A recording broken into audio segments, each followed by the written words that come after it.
if y'all look at Boots is not as, everybody think he's like this, college fighter that he has no holes in his game. Oh, he has a lot of goals. When he punches, when he opens himself, like when he throws a punch, he opens himself up to be countered easily. He does not like inside fighting. He does not like inside fighting. He does not like roughhousing. He hates that. He's not very good at that. Show me then. When first, okay, I'm gonna give you a prime example. When he was in the second round with Clayton before he stopped Clayton, when Clayton actually started inside fighting with him and started roughhousing with him, Boots was extremely uncomfortable. Nah, he tried to get dirty for 1 second. It didn't work. So Boots was very uncomfortable. Didn't work. It did not work. Clayton pulled back. I've seen a lot of knockouts, and that one was strange. I don't really get it. And also, why is Castillo so happy afterwards? Like, who gets knocked out? He should be happy. He got the knockout. He's been training. No, Clayton was happy. Oh, Clayton was happy. Clayton. He's Canadian. He went to see California, bro. Got $100,000. I mean, what's he supposed to do? Cry? It's a good day. I mean, I thought he just got knocked out. I thought he's hurt. Man, like, that's the happiest hurt dude I've ever seen. He's a Canadian, bro. He's a 35-year-old. That's the happiest hurt dude I've ever seen. Get the smoke. Nah, hey, Boots, man, Boots ready. Hey, listen, Terence Crawford and Errol Spence. Soon as they done, Boots gonna take over. He taking over 147 for sure. Not before he fights Stanionis. Not before he fights Stanionis or Ben. Not before he fights Stanionis or Conor Ben. And Jamel, the three Sharks was at the same fight looking for Bud Crawford, and he wasn't there, man. He was still looking for Errol Spence in the ocean, and he was in the wrong side. He was in the Atlantic while they was in the Pacific. Marby, you don't believe that bullshit. You trying Terence Crawford already said that. He should be pulling up though on them because that shit was lit. That shit was lit over there. He should pull up though, for real. He's gonna pull up in the ring. That's what he's gonna pull up. I want him to pull up though. He's gonna pull up in the ring. That's what he's gonna pull up. Did you see how empty that arena was? Did y'all see how empty that arena was? He was not gonna pull up on that fight. Stop the match. Nah, it wasn't. He's gonna pull up in Come the on ring. now. And Destiny, I asked you before, innit? What do you think about Boots and that? So do you think that he's ready now to destroy these people? No. I got No. Hey, look, Boots right now. Boots is like Simba. He like young Simba. Right, Simba. I agree with that. Hell yeah, he ready to take over, my nigga. He's definitely good, but he got some things he needs to work on because if y'all gonna stop Bud if you fight him next. What'd you say, YB? He said he gonna stop Bud if he fight him next year. He'll stop Bud. No, he's not YB. No, he's not. He'll stop him in round 11. No, he ain't even been to round 11. He ain't even fucking been there. Hey, he ain't even Boots been got to round power 11. though. That nigga got power for sure. No, he be fucking motherfuckers up though. Hey, Boots be fucking people up though, for real. It's big as hell for 147. That's a big nigga at 147. Y'all got to admit that though. He can easily fit it to 160. When you gonna pull up on Boots, YB? That shit gonna be fire, bro. I'm gonna get out there in June when I go see my. Hell yeah, that nigga Boots, man. He taking over for real. Please ask him when he's gonna fight Conor Ben. Please ask him YB. Hey, Boots. Man, I like Boots. I ain't gonna lie. That nigga nice. I do like Boots, but don't y'all think he big at 147 though? That's a big man. Yeah. He can make 147 easy. He disciplined. Clayton, but you know what? Clayton was equally as big. That thing was Cotton Diesel and everything. Yeah, he was big. You seen what happened to him though? Yeah, I don't know about that. That was easy work. You ain't seen nothing yet, Destiny. That's easy work. That stoppage looked very suspect because, like he said, he was extremely happy and he was A-okay after the ref stopped the fight. Fuck Clayton, man. Clayton was just look at the way he was looking at the press conference, man. He was looking like the deal. Look, I ain't got nothing to do with that, but I'm gonna tell you this.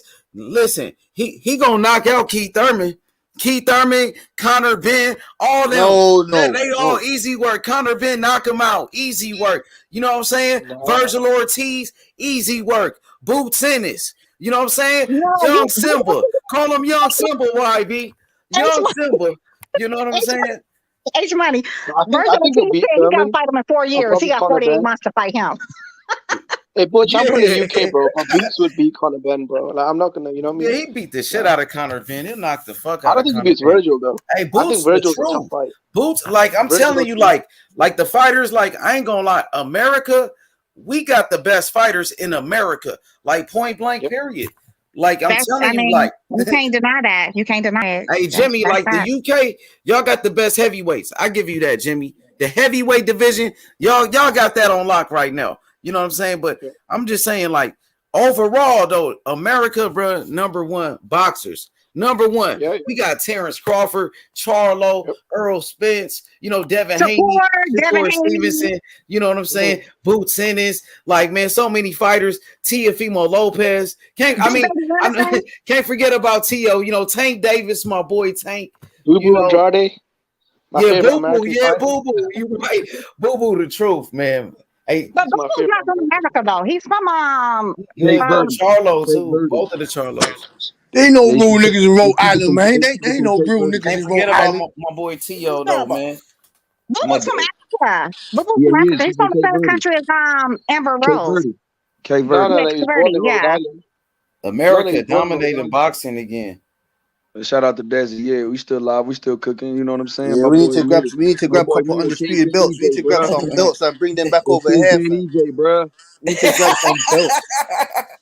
We need to grab some belts and bring them back over here, fam. Fuck, you man got like hella metalware over there, hella jewelry over there. Now we just got Taylor. He won by robbery in his last fight. So. Oh fuck, just Taylor. He's from Scotland though, man. That's what I'm saying, man. Instead of rematching Jack Catterall, which don't make no fucking sense. The UK. I ain't gonna lie, Charlo represented, man, on Saturday. He represented, man, America, man. I loved his post conference. Man, I'm fucking with Charlo, bro. I'm fucking with both of the Charlos I put up for my people, African Americans, and no offense to nobody, because people always get mad when I say this, but everybody else is allowed to represent their race or nationality or what have you.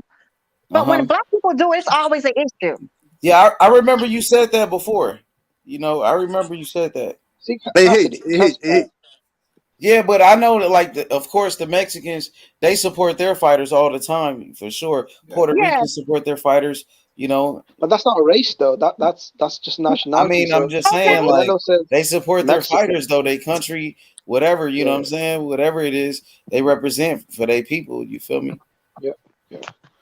No, but I meant when Canelo says Mexico, he doesn't say brown. But I see what she's saying, though. I see exactly what she's saying. But why can't he say? Why can't I say I'm proud to be African American? I'm putting up for my African American people. What you want to say on here? You can say what you want to say. Of course. Yeah, of course you can say it. Yeah, don't worry about it. You can say what you want to say over here.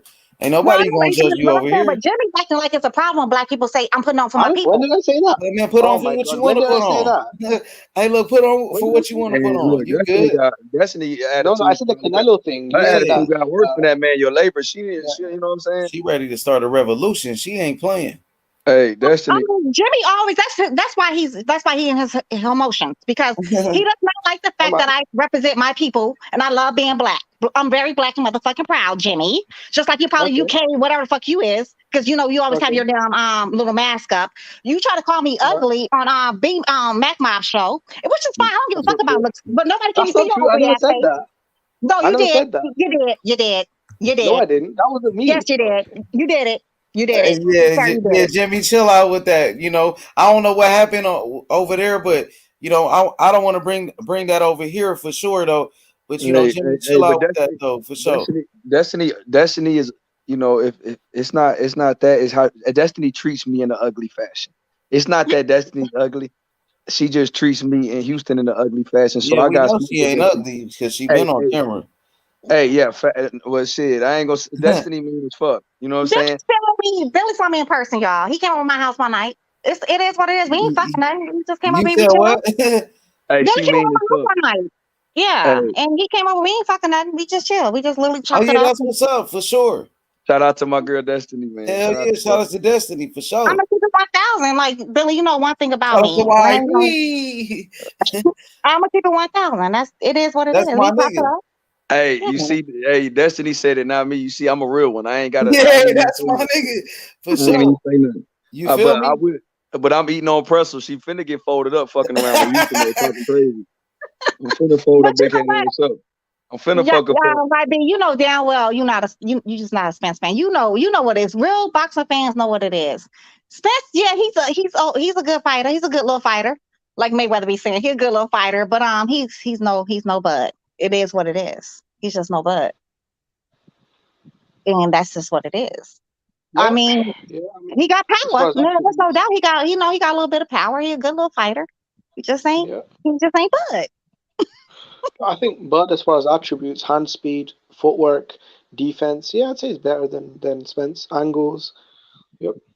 ring IQ, all of that. He knows how to cut off ring space too. Yeah. I think Spencer's just bigger, probably, and he throws more punches, and he's younger.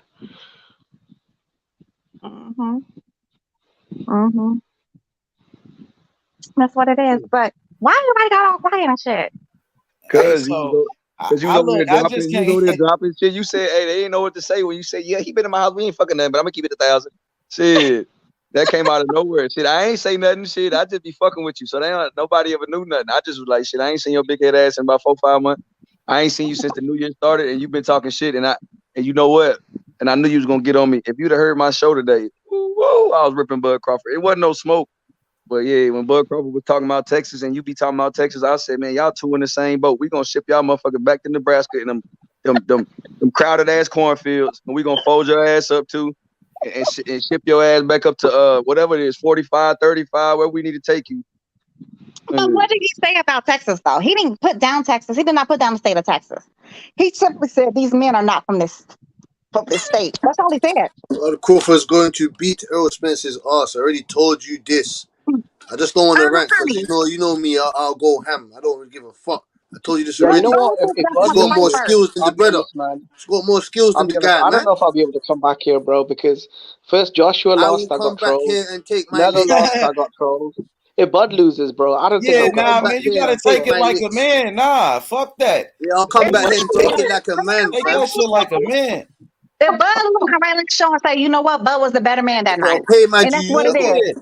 Anyone that donated to the TBC the TBC Foundation, I gotta pay my dues, pay them their money. I'm gonna come back to H Money's channel, YB and that, and they're gonna rip me. Oh yeah, hey, Terence Crawford got a lot of fans though.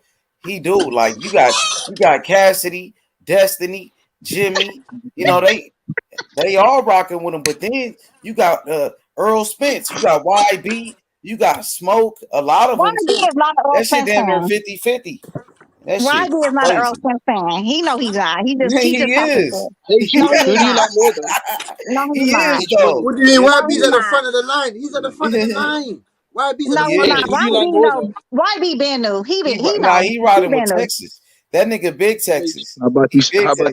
How about you make me see? How about YB's quarterback in the Texas? He's a quarterback. YB is the quarterback. Look, I'm about to film the plays in this shit. When I'm packing up for you all and shit, sending them motherfucking ass to Fort Lauderdale, we're gonna have a film study, me and Des, because I don't think she saw that Ugas fight correct.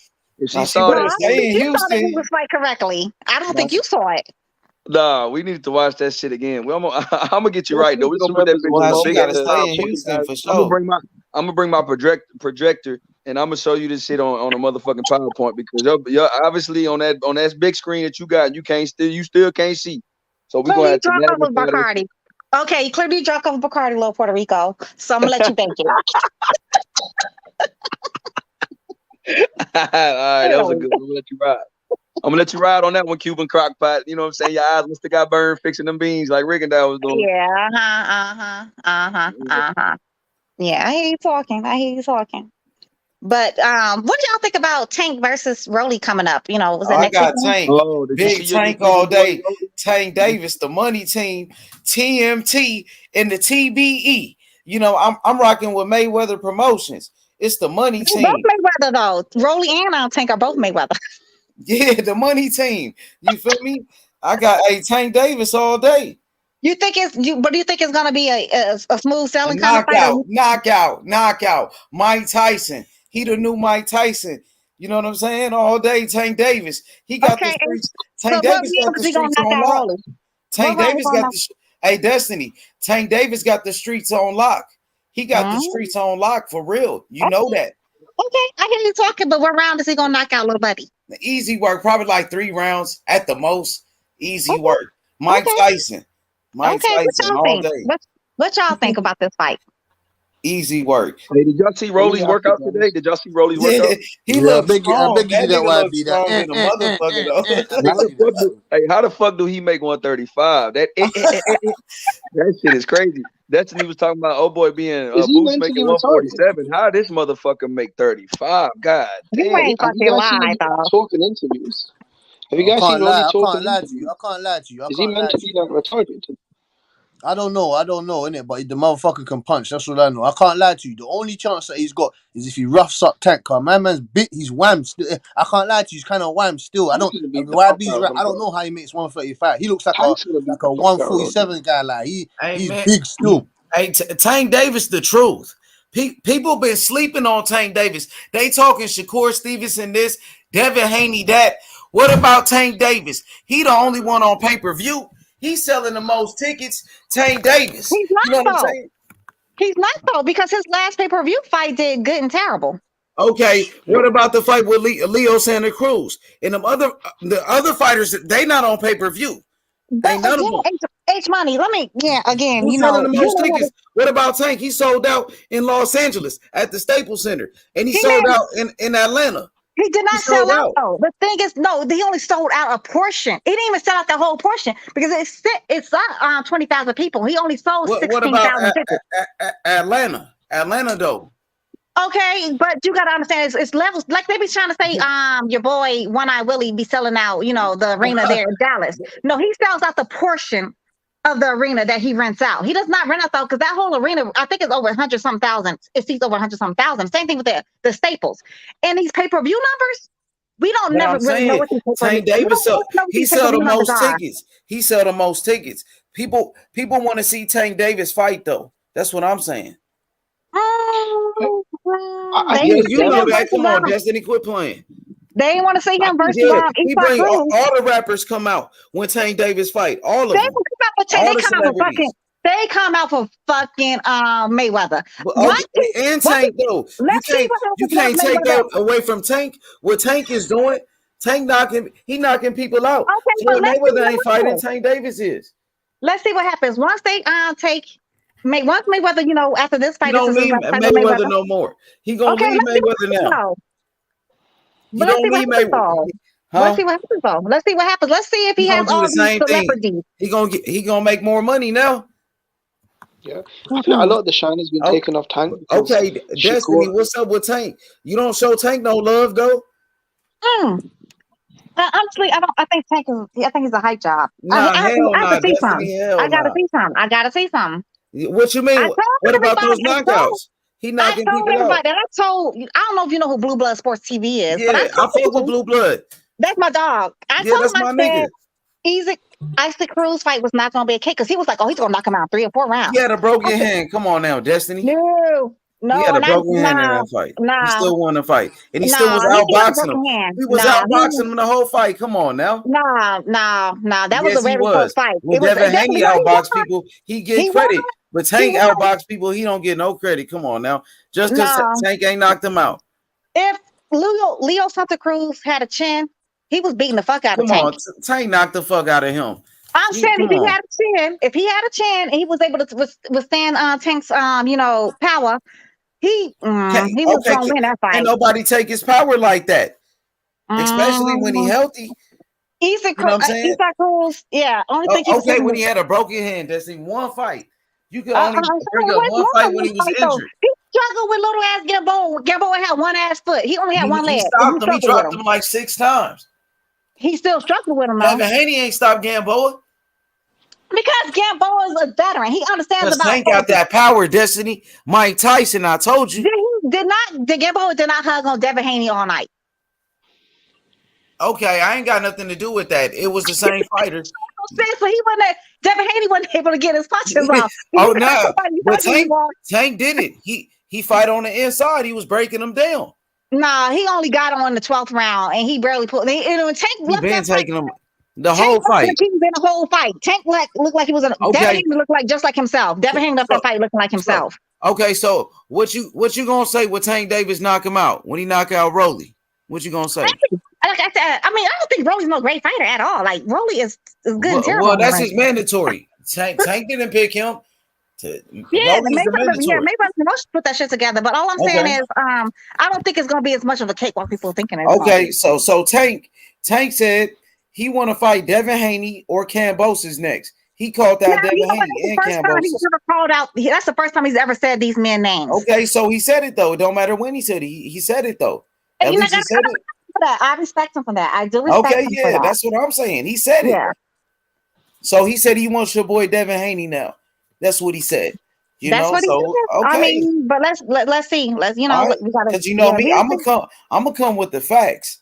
But he tried to say Mayweather was a hater because Mayweather made him fight. Well, he said Mayweather made him fight. Was it Pedraza? What Zabeta? What the fuck the boy name is? Okay, Pedraza, Tank Davis knocked him out. He was only 21 years old, knocking people out. But he didn't want. That's what he said. Like he did not want that fight. And Mayweather tried to have him fight Lomachenko back in 2018, and Tank did not want that. He didn't want to fight Loma. But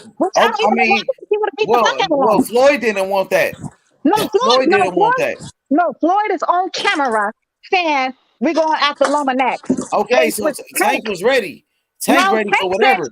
Tank ain't never turned down no fights. Yes, Tank did not want that fight. You gotta watch that. Yes, he do. You gotta watch that interview he did. That's why he about to leave Floyd right now. Floyd Mayweather was bullshit. And you know what he said? And when Tank said, well, to be honest, I never asked for any of those fights. That's exactly what he said. Well, he asking for Devin Haney right now. Okay, well, let's see. Let's see if he really. Okay, let's make it happen. Let's see if he with the shit. Tank Davis got to get his respect. It's money. That fucking bullshit ass. Ain't no hype job around here. That's all I know, Destiny Black. The only thing I'm saying though, honestly, with what I'm saying is though, with that bullshit ass contract Devin Haney had to do to get the fight with Kambosos. If I was him, once I get all four of them there, I become honestly, I would drop them hoes and move up to 140. I would give that motherfucker a rematch. Go fight Tio, huh? And then I would not give him a motherfucker rematch in his country again. Fight YB. Tio come back, boy. It's gonna be crazy. Tio get back in this bitch. No, I think he should have one more fight at 135 against that motherfucker. Tio come back. It's gonna be crazy. I would definitely, if I was Devin, I would get them fucking belts just to become undisputed and say I'm undisputed. I would drop them fucking belts and move up to 140. Fuck you and your rematch in your fucking country. Because he got a contract though. No, but you can still drop them belts. No. You have to follow the contract. You have to follow the contract. The contract obligated. You have to follow. We don't diss Australia. I mean, Canelo got a contract. He got a rematch clause, don't it? Exactly. Exactly. Canelo Alvarez has to honor that. I mean, is he gonna take it or what? Like Devin Haney can move up. You know what I'm saying? He can move up. He can say, I can't make the weight no more. It's too easy to get out contracts nowadays. Devin Haney can move up and fight Tio, bro. Kambosos is gonna go to court with that. Devin gonna take down $10 million. He can move up and fight Teofimo Lopez. No, but H, this is what I'm saying, bro. In the rematch, they might give him $10 million in Australia. Hell yeah. I don't know how big. Tio rematch. Yeah, that's that money with Kambosos. I ain't gonna lie. But Kambosos, first he was like, Tio's never gonna fight you. I'll fight you, once. But once he got them belts, he started gonna fight brand him. new. I talked to Devin Haney. I talked to Bill Haney about that, and he said it don't matter. You know what I'm saying? Because Lomachenko did the same thing. Right, that's what I'm saying. Exactly. So, he's gonna have to fight one of them, and they both did the same shit. So that's what I'm saying. If I was him, I would get them belts and drop them hoes and move right on the fuck up to 140. I would not give him a rematch in his fucking country. And then he gets the bigger purse still. And he still gets the lion's share of the money. No, he won't. So if he move up, what he gonna do? He gonna fight Teofimo Lopez. Tio still not gonna want that smoke. You already know. Tio gonna fight him now. You think so? Yeah, hell yeah. Tio's a talker. He's a talker. Tio gonna fight him. Come on now. Huh? That's a big fight in America. Tio versus Tio versus who? Tio is not gonna fight. He will. He's not gonna fight Devin. I don't think so. He will. Destiny, trust me. Teofimo Lopez, he'll fight anybody though. For real, he would. No, because he had a chance to fight Devin. He was. Matter of fact, they called he out would, Devin though. after he beat him. I mean, he at that time they was advising him to do that. That wasn't his fault. You feel me? And now he need Devin Haney anyway. Devin Haney will fight him. Devin Haney, you know what I'm saying? He ain't gonna turn it down, especially if Tio keep calling him out like Tio been doing. Tio been calling out Devin Haney. So, Tio, he need Devin Haney now. You know what I'm saying? Devin Haney will fight him. He will give him an opportunity. Like, even Bill Haney, his brother, Devin Haney's uncle, he seen Teofimo Lopez. And he was like, man, we gonna get it on. Like, he hugged him and everything. He gave him a hug. He was like, all right, keep your head up. He said, we gonna fight, man. We gonna meet up with you. And Tio was like, all right. You know what I'm saying? So they gonna fight. Trust me. Trust me. They want to fight Teofimo Lopez. Bill Haney, he said Teofimo Lopez to me.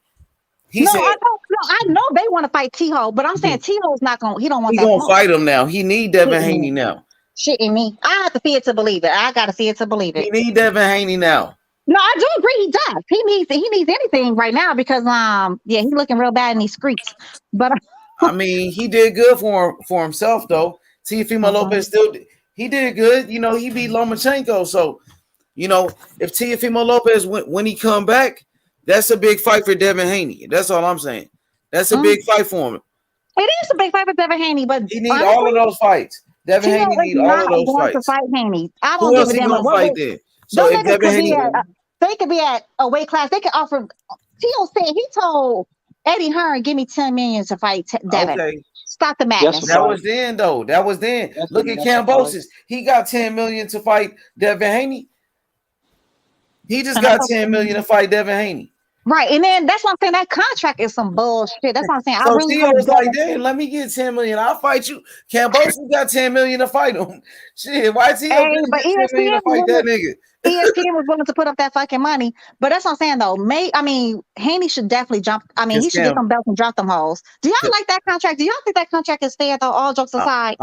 Shit. I just want to fight for undisputed. I think they happy with it though. I think Devin Haney kind of like that shit. Like, I'm already rich. I'm already rich. I don't give a fuck. I think they cool with it. They like that. They'll probably get paid $10 million to. I don't care about no money, fam. When you're talking about millions, they not fucked up about it. They like that situation they got with Lou DiBella and with Bob Arum in Top Rank. You're talking about millions and that already. I don't care. And they with ESPN now. Devin Haney happy now. That's way better than DAZN. DAZN was on some bullshit anyway. They got that nigga like under $3 million to fight Kambosos. He still made some good money though, fucking with them. Yep. But he got to go all the way over there though. So I heard DAZN, they put up more money though, but Kambosos, he went with the ESPN shit. He wanted to go with them, so Devin Haney went with it. I respect it. Devin Haney ready though. Now Devin Haney's really chasing greatness because if you take a contract like that, that's really chasing greatness. That says a lot about that man's character because that contract is good and terrible. Hey, Devin Haney, I think he's happy with ESPN. He happy he with them. That's way better than DAZN. You know that's better than DAZN. Yeah, DAZN is trash. Chris Mannix and them, they was hating on him. Hardest Chris Mannix is, man, I have so many they was hating. Race Mannix, as they call him. So now Devin Haney with Andre Ward and Timothy Bradley, they gonna be showing them love. Hell yeah, Devin Haney good. And Devin Haney going for the undisputed. Let's go. Haney. It's Haney time. Devin Haney. Devin Haney number one. Hey, Money, I'll tell you one thing though. If Shakur Stevenson and Haney got a fight, I'm not watching that fight. I'm boycotting. You gotta toughen up. Hell nah. You gotta watch it. What you mean? Don't get all shaky on me now. No, I'm not. No, I'm not gonna watch that fight. You got to. You gonna watch it. No, I'm boycotting it. Hell nah, you ain't nah.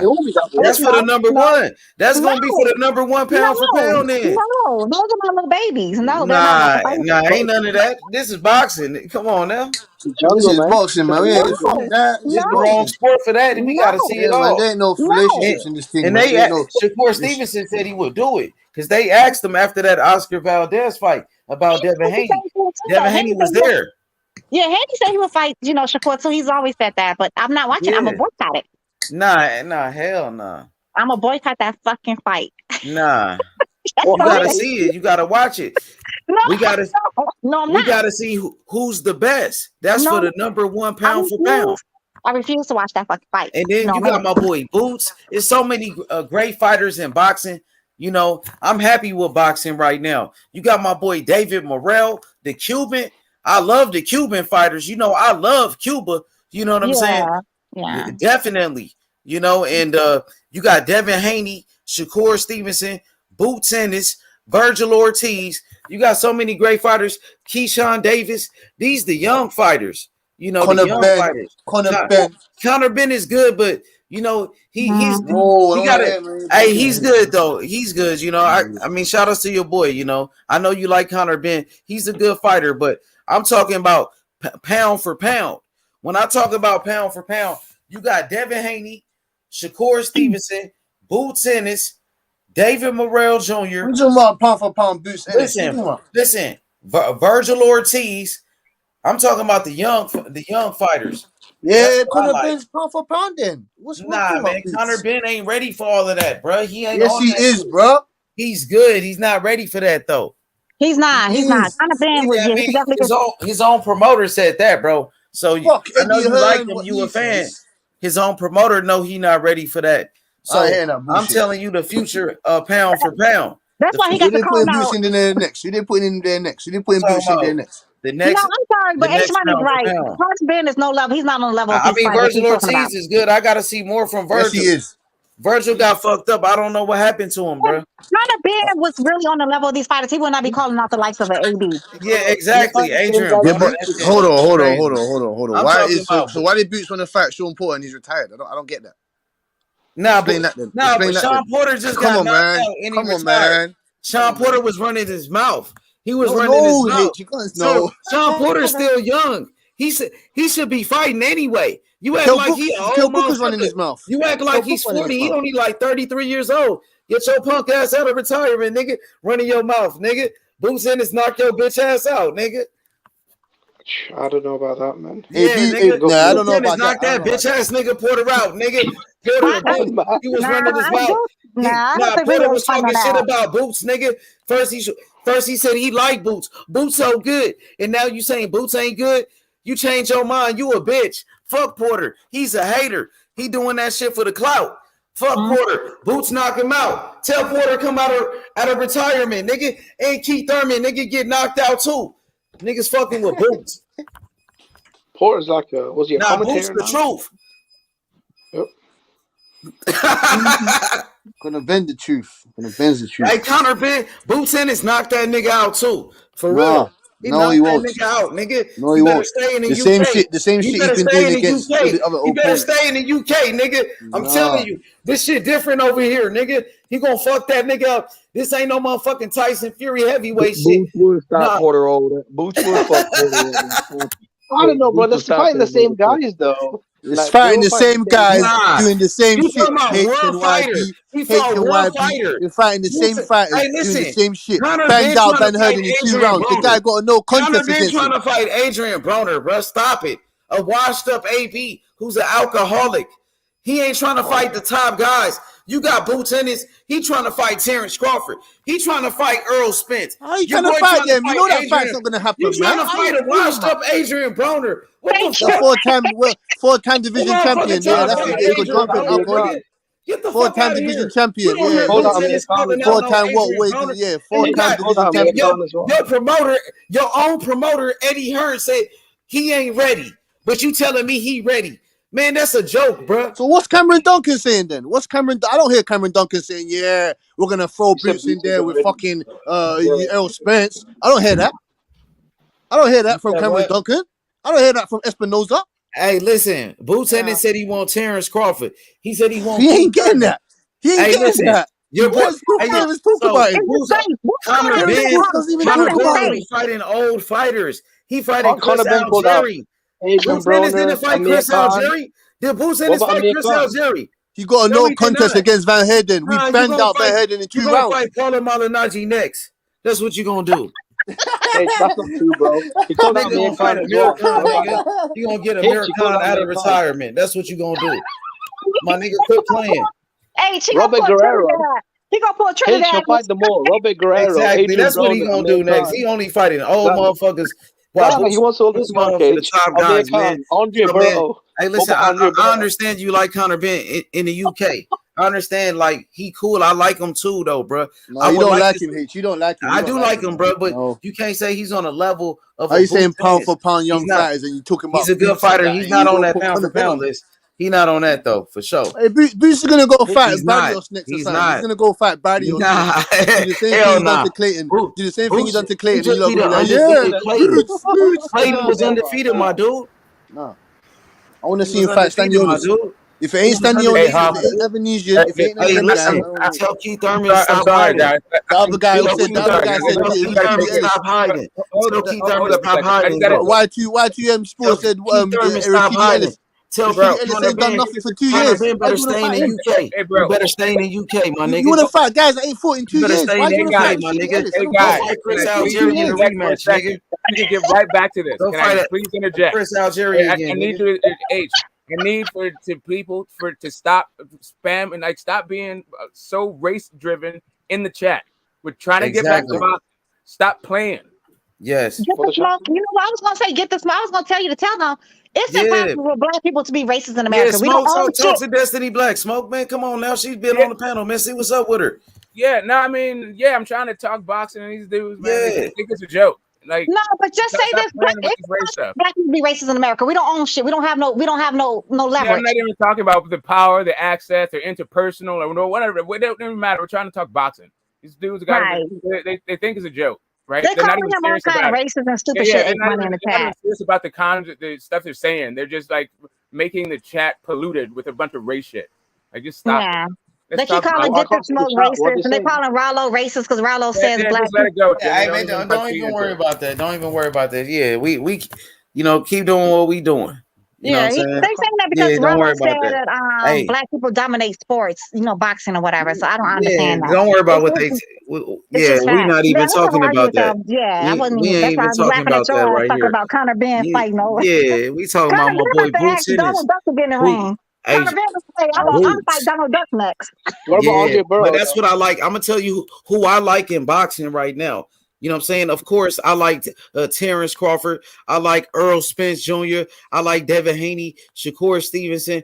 But I like David Morrell. I like Tank Davis. You know I like David Benavidez. I really love David Benavidez is good. He fights Saturday. He's good. You know, I like who else I like? I like Shakur Stevenson, right?